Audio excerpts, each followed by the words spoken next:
ಧ್ಯಾನದಿಂದಲೇ ಜ್ಞಾನ, ಜ್ಞಾನದಿಂದಲೇ ಮುಕ್ತಿ. ಆತ್ಮಜ್ಞಾನಿಗಳಾದಾಗಲೇ ನಮ್ಮ ಆತ್ಮದ ಪುರೋಗತಿಯನ್ನು ನಾವು ಹೊಂದೋಕೆ ಸಾಧ್ಯ. ಅದಕ್ಕಾಗಿಯೇ ನಾವೆಲ್ಲ ಈ ದಿನ ಸೇರಿರ್ತಕ್ಕಂಥದ್ದು. ಕೋಲಾರ ಧ್ಯಾನ ಮಹಾಯಜ್ಞ ಪ್ರಥಮ ಬಾರಿಗೆ ಕೋಲಾರ ಜಿಲ್ಲೆಯಲ್ಲಿ ನಡೀತಾ ಇರತಕ್ಕಂತಹ ಈ ಒಂದು ಧ್ಯಾನ ಮಹಾಯಜ್ಞ. ಈ ಒಂದು ಯಜ್ಞದ ವಿಶೇಷತೆಗಳು ಏನಪ್ಪ ಅಂತ ಹೇಳಿದ್ರೆ, ಸೀತಾರಾಮ ಪಿರಮಿಡ್ ಧ್ಯಾನ ಮಂದಿರದ 3ನೇ ವಾರ್ಷಿಕೋತ್ಸವ, ಹಾಗೆ ಸೀತಾಮಾತೆಯ ಜನ್ಮಿಸಿದ ದಿನ ನವಮಿ ಈ ಒಂದು ಮಹೋತ್ಸವ, ಹಾಗೆ ಈ ಒಂದು ಪಿರಮಿಡ್ನ ಸಂಸ್ಥಾಪಕರಾಗಿರ್ತಕ್ಕಂತಹ ಶ್ರೀಮತಿ ಭಾಗ್ಯರವರ 2ನೇಯ ಒಂದು ಪುಣ್ಯಸ್ಮರಣೆ, ಹಾಗೆ ನಿತ್ಯ ಅನ್ನದಾನ ಕುಟೀರದ ಉದ್ಘಾಟನೆ ಸಮಾರಂಭ.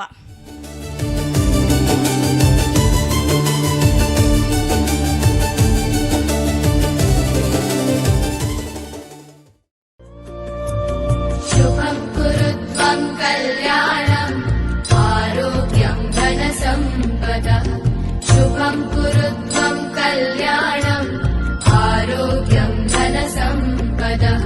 ಶತ್ರು ಬುದ್ಧಿ ವಿನಾಶಾಯ ದೀಪಜ್ಯೋತಿರ್ನಮೋಸ್ತುತೆ. ದೀಪಜ್ಯೋತಿರ್ನಮೋಸ್ತುತೆ. ದೀಪಜ್ಯೋತಿರ್ ಪರಬ್ರಹ್ಮ. 3ನೇ ವರ್ಷದ ವಾರ್ಷಿಕೋತ್ಸವ ನಡೀತಾ ಇದೆ. ಇಷ್ಟೊಂದು ವೈಭವ ಆಗುತ್ತೆ ಅಂತ ನನಗೆ ಗೊತ್ತಿಲ್ಲ. ಸೀತಾ ಅಂದರೆ ಪ್ರಕೃತಿ, ಸಸ್ಯಾಹಾರ ಜಗತ್. ರಾಮ ಅಂದರೆ ಆತ್ಮ, ಧ್ಯಾನ ಜಗತ್. ಸೀತಾರಾಮ ಅಂದರೆ ಸಸ್ಯಾಹಾರ ಜಗತ್, ಧ್ಯಾನ ಜಗತ್. ಎರಡು ಸೇರಿದರೆ ಸೀತಾರಾಮ ಕಲ್ಯಾಣ.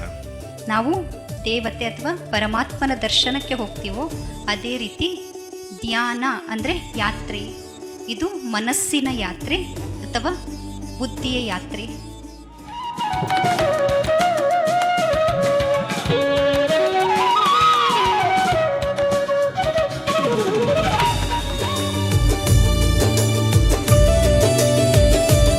ಬುದ್ಧಿನಿಂದ ಬಂದಂಥ ಈ ಆನಾಪಾನಸತಿ ಧ್ಯಾನನ ನಮಗೆ ಗಿಫ್ಟ್ ಆಗಿ ಕೊಟ್ಟಿದ್ದಾರೆ. ದಿನನಿತ್ಯ ನಮ್ಮ ಸ್ವಧರ್ಮ ಏನು ಅಂತ ಹೇಳಿದ್ರೆ ನಮಗೋಸ್ಕರ ನಾವು ಕೆಲಸ ಮಾಡ್ಕೊಳ್ಳೋದು. ಆಧ್ಯಾತ್ಮಿಕತೆಯನ್ನು ಅಳವಡಿಸಿಕೊಂಡಾಗ ಕುರುಡೆತ್ತಿಗೆ ಕಣ್ಣು ಬಂದ ಹಾಗೆ ಅಂತ ಹೇಳಿದ್ರೆ ನಮ್ಮೆಲ್ರಿಗೂ ಕೂಡ ಈಗ ಕಣ್ಣು ಬಂದಿದೆ. ನಾವೆಲ್ಲ ಕೂತ್ಕೊಂಡಿದ್ದೀವಿ ಅಂತಂದರೆ ಈ ಕೊಟ್ಟಂಥ ಸ್ಥಳದಲ್ಲಿ ಕೂತ್ಕೊಂಡಿದ್ದೀವಿ. ಈ ಸ್ಥಳ ಇವತ್ತು ವೈಭವವಾಗಿ ದೇವಸ್ಥಾನವಾಗಿ ಧ್ಯಾನ ಮಂದಿರವಾಗಿ ಪರಿವರ್ತನೆ ಆಗಿದೆ.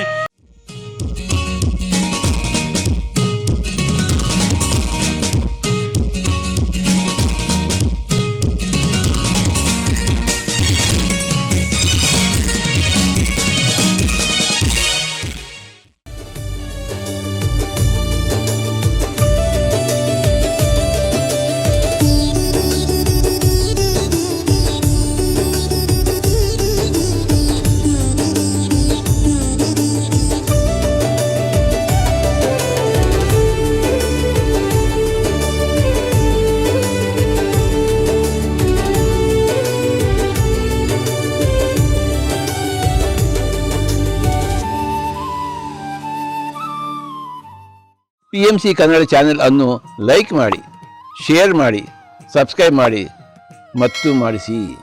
ಎಲ್ಲರಿಗೂ ಧನ್ಯವಾದಗಳು.